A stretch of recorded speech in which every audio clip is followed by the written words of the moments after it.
How you doing, everybody? My name is Dr. Sami Baya. Please welcome back to my YouTube channel.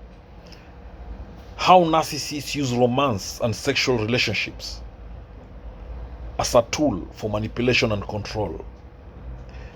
That's the title of this video. Narcissists can use sexuality to control their victims in various manipulative and harmful ways. Remember, one thing about narcissists, they're master manipulators. They use and then discard others. It's always about them. It's about me with a narcissist. They're selfish, self-centered, self-absorbed, egocentric, egotistic individuals. They lack empathy. They are arrogant. They believe they are more special, more important than everybody else. Now, one way that a narcissist uses romance and sexual relationships as tools for manipulation includes love bombing and idealization. In the initial stages of a relationship with a narcissist, they often engage in love bombing, which includes excessive flattery, attention, and sexual affection. This idealization phase creates a strong emotional bond, making the victim more susceptible to future manipulation. The narcissist may use sexual intimacy to reinforce feelings of connection and dependency. This makes it harder for the victim to see any negative behaviors early on. The other way a narcissist uses romance and sexual relationships as tools for manipulation and control includes sexual manipulation and exploitation. Narcissists may use sex to exert control over their partners, and this can involve withholding sex. They use sexual denial as a punishment, or they use sexual denial to manipulate their partner into compliance.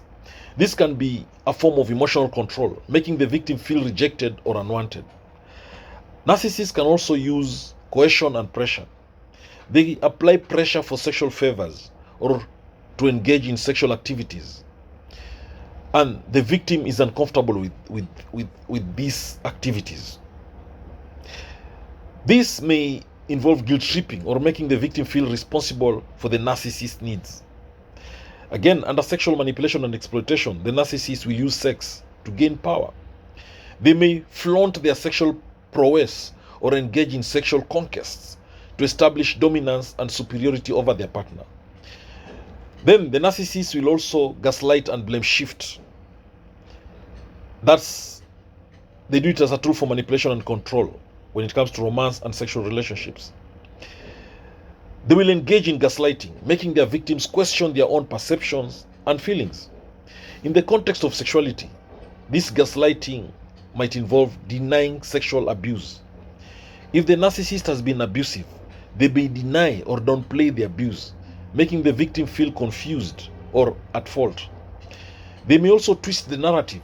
They shift the blame for sexual issues onto the victim, suggesting that they are the cause of any problems in the relationship or their own dissatisfaction. There is also creating dependency. By intertwining sexual intimacy with emotional control, narcissists can create a dependency in their partners. They may make the victim believe that their self-worth and happiness are tied to the narcissist's approval and affection. This can make it very difficult for the victim to leave the relationship, even if they are unhappy or being mistreated. Then there's the issue of jealousy and possessiveness. Narcissists often exhibit intense jealousy and possessiveness, which can extend to the sexual domain. They may control partners' behavior by monitoring or restricting the partner's interactions with others, using jealousy to assert control. They may exploit sexual insecurity. They use threats or insults related to the partner's sexual desirability or behavior to undermine their self-esteem and assert dominance. There is the sexual projection. Narcissists may project their own sexual failings or deviant behaviors onto their partners. For example, they might accuse the partner of being unfaithful or having inappropriate sexual desires, when in reality, these behaviors are those of the narcissist themselves. This projection serves to deflect attention from their own misdeeds and manipulate the partner into a defensive position. Then there's the manipulating through intimacy. Narcissists might use moments of sexual intimacy to manipulate their partner emotionally. They might promise change or express affection only during or after sexual encounters, reinforcing a cycle where the victim feels they must comply with sexual demands to receive love or approval. Then the narcissist may exploit vulnerabilities. They may use their partner's sexual vulnerabilities or insecurities as leverage. For instance, if a partner has past trauma or insecurities related to sex, a narcissist might exploit these vulnerabilities to manipulate or control the partner further. Then there is the sexual praise and criticism. Narcissists can use praise or criticism related to sexual performance to manipulate their partners. They might lavish praise to build the partner's dependency or criticize to undermine their self-esteem, creating a dynamic where the victim feels they must constantly seek validation. So, in all these ways, narcissists use sexuality as a mechanism of control and manipulation. This reinforces their power and dominance over their victims. When you understand these tactics, it will help you in recognizing and addressing the narcissistic abuse. Remember, narcissists will love bomb you as a way of manipulating and controlling you sexually. And this happens in the early relationship. Love bombing involves overwhelming the target with affection, admiration, and attention. And the goal of the narcissist is to quickly establish an emotional bond and to create dependency on the narcissist's validation. The narcissist will give excessive compliments. They'll shower the target with praise to make them feel special and valued. They'll use grand gestures. They'll perform extravagant acts of love or surprise gifts to create a sense of obligation or indebtedness. They will have this intense focus. They will pay undivided attention to the target to make them feel like the most important person in the narcissist's life. Then there will be emotional dependency.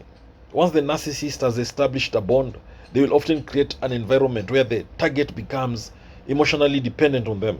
And this can involve idealization and devaluation. Initially, the narcissist might idealize the target, making them feel exceptional. Over time, this idealization is replaced with devaluation, where the target is criticized or belittled. This cycle can create confusion and make the target cling to the positive reinforcement they received earlier. Then there is the withholding affection. The narcissist may withdraw affection or attention as a form of punishment or to assert control. And this creates a sense of insecurity and a desperate need for validation from the narcissist. Then there is the sexual manipulation. Sexual intimacy can be a powerful tool for a narcissist to exert control. They might use it as a control through sex. The narcissist may use sex as a way to dominate or manipulate the target. And this can involve using sex as a reward for compliance or as a punishment for disobedience. They'll also use sexual invalidation. A narcissist might belittle or criticize the target's sexual performance, creating feelings of inadequacy and dependency. They will also use guilt and obligation. By framing sexual activities as special or necessary for the relationship, the narcissist can create a sense of obligation or guilt in the target. They'll also use jealousy and possessiveness to control their partners. They may create rivalry, where they instigate jealousy by flirting with others or making the target feel like they are not enough. This keeps the target focused on the narcissist and their actions. They can also isolate the target. By fostering jealousy, the narcissist can isolate the target from friends, family, or other support systems, making them more dependent on the narcissist for emotional support. Then there is the issue of gaslighting, which is a tactic where the narcissist makes the target doubt their own perceptions and reality. In the context of romance and sex, this might involve denial of past events. The narcissist might deny things they said or did, making the target question their own memory or judgment. The narcissist will also blame the target. If issues arise in the relationship, the narcissist might blame the target for problems, making them feel responsible for the narcissist's behavior and justifying further control or manipulation. Then the narcissist may also exploit vulnerabilities. Remember, narcissists are often adept at identifying and exploiting their partner's vulnerabilities. They may use this knowledge to exploit insecurities. They use the target's insecurities or past traumas to manipulate them into compliance or to make them feel more dependent on the narcissist's approval. Then they also promise fulfillment. They promise to fulfill unmet emotional or psychological needs to make the target more reliant on them for happiness or validation. Then there is the manipulation of perceptions. Narcissists may manipulate how the target perceives the relationship, including the public versus the private personas. They might present a charming or perfect image publicly while treating the target poorly in private. This can confuse the target and make them question their own perceptions. There's also blurring boundaries. They may blur the lines between healthy intimacy and manipulation, making it very difficult for the target to discern normal relationship dynamics from controlling behaviors. So, understanding these tactics is important for recognizing and addressing unhealthy dynamics in relationships with narcissists. If someone finds themselves in such a situation, seeking support from mental health professionals or trusted individuals can be a critical step towards regaining control and healing. Thank you for watching this video. I hope you've learned a thing or two. Please subscribe to my YouTube channel. Hit that subscribe button. Share this video widely to all those who may need it. Thank you.